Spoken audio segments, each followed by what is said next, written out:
জন্য 28 রান প্রয়োজন। ব্যাটিং এ কিন্তু রয়েছেন বিধ্বংসী ব্যাটসম্যান ইমরান হোসেন, আইয়ুব আনসারী ব্যাটসম্যানের মতো ছক্কা হাঁকিয়ে প্যাভিলিয়নের উদ্দেশ্যে কিন্তু ফিরছেন তিনি।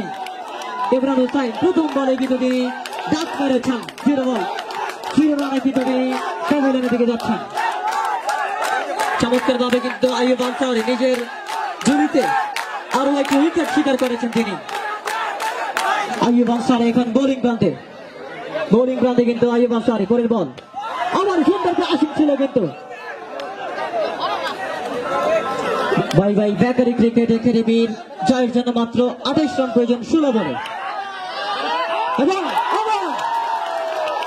কিন্তু আরো উইকেটের পতন, ইলাহিম কিন্তু রান আউটের শিকার হয়েছেন তিনি, রান আউটের শিকার। দলের বিপর্যয় কিন্তু তিনি বিপর্যয়ের বাড়িয়ে দিলেন।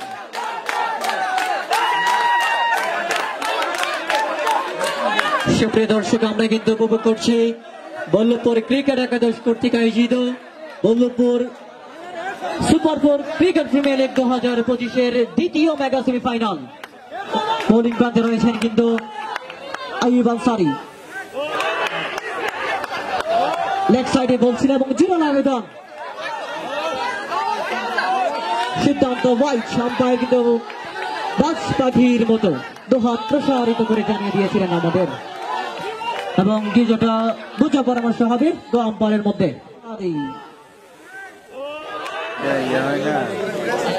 88 রানের টার্গেটে কিন্তু বাই বেকারি ক্রিকেট একাডেমি খেলতে নামে এই মুহূর্তে কিছুটা বিপর্যয় রয়েছেন। দলের জয়ের জন্য 28 রান প্রয়োজন 15 বলে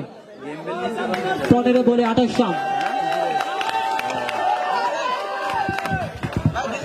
আম্পায়ার ডিসি চান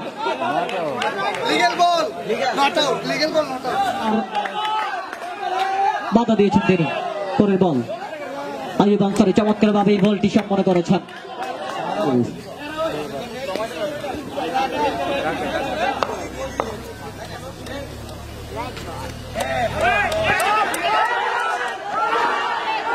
রান আউটের কিন্তু সম্ভাবনা ছিল, কিন্তু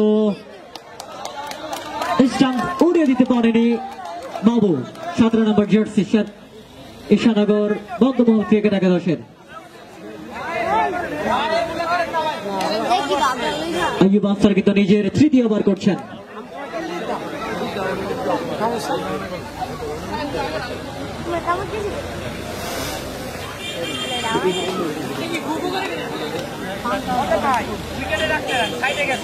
এবারে আইয়ুব আনসারী ব্যক্তিগত তৃতীয় ওভার, তো ওভার এক বলে কিন্তু তিনি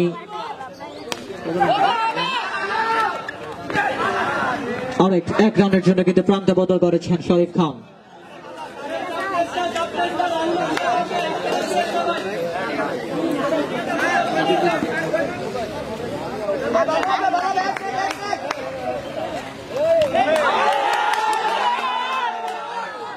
অত্যন্ত দক্ষতার সাথে কিন্তু আজকে খেলা পরিচালনা করছেন রনি এবং মেহেদি, বল্লভপুর ক্রিকেট একাদশের উদীয়মান খেলোয়াড়।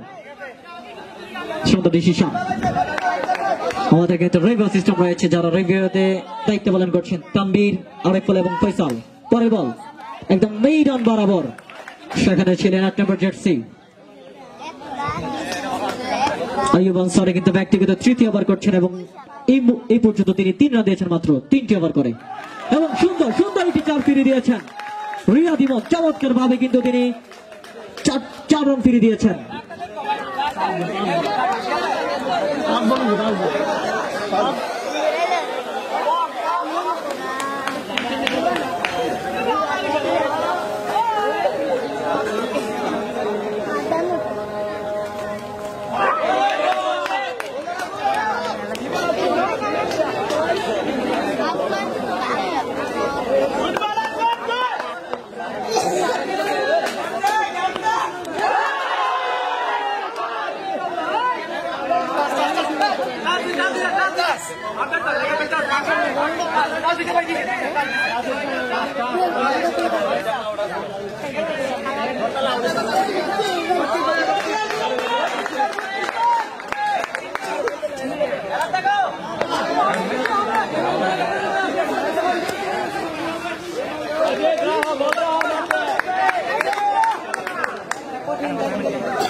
ভালো